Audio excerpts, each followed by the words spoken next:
Heads again. Heads.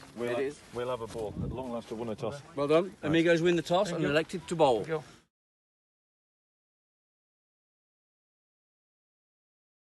Start this game 3, Junaid Khan. Short of a length, good pace. Probably the quickest ball he's pulled out today.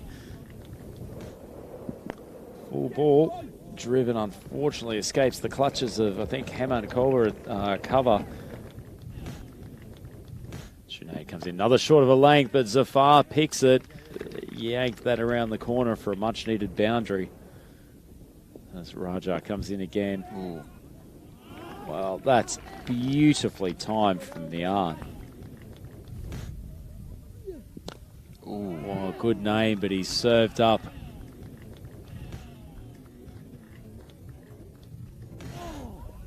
Well, he's almost come up with a scalp first ball. Stubbsy was in the game for a moment. Unfortunately, he's had to chase that one down the hill. No, it feels like with their hopes probably dashed in this tournament, they're not quite. Finally a wicket for them after 6.5 overs. Got Massam onto strike. Shortish run. Massam pops that up. It's got to be caught. Oh no. Stubbsy deserved a wicket. Goes for a slightly higher one. Thought the fielder might have been in the game down at deep backward square. 88 for 1. With 5 balls left in the innings. They've got enough batting to chase this down as long as they can keep this last over to a reasonable level. But my, that's a cracking strike from Saeed Massam.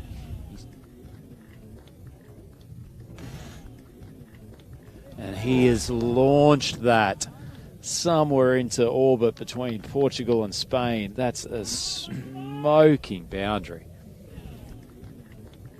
Great comment to get. We really appreciate that, Will.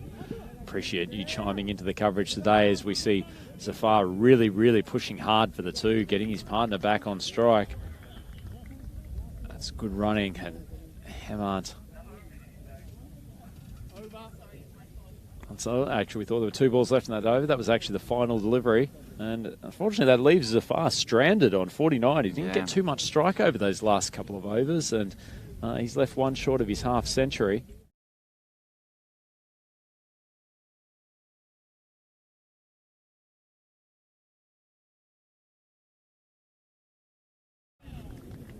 We had the first ball of this innings. That's wide. Towed away by the batsman for a single. He's been relatively accurate for most of the tournament, just struggling with his line today. It's better. Oh, he's been heaved over the leg side. That's well struck from Sinead. Not a bad ball, but Zinkas has leaned into it, flated over to the leg side, and that's another boundary. Still got 2 balls before the end of the power play. It's full of balls. Sinead's tried to smoke it. He only succeeded in hitting it to mid-off, and that's a good comeback from Zaid. Where the game slows down, guys keeping it up with the facts and naming the players, it really, really helps. We'll very much appreciate that, and as much as the crowd here has appreciated, another cracking shot. It's a good length ball, and he's cleaned him up. What a reply. Big wicket of John Zinkas. He's played nicely. 21 from 10 deliveries. Well, Hamad almost goes for a suicidal run. Hesitates in going back. What was he thinking? Disappointing for a player of his quality. Due to come in, or well, whatever he's doing, Saravanan has just launched that for a mighty 6. Especially with the amount of balls that have been going down the leg side, just getting the players to reach the bat forward and around the pad. Ooh. Well, he may not have played the fiddle, but he has swung that to the deep mid-wicket boundary. Sard pitches it up. He does try to launch it. He's got enough of the ball to take it for a boundary. That's a good shot. We get a lusty blow from Raja to this.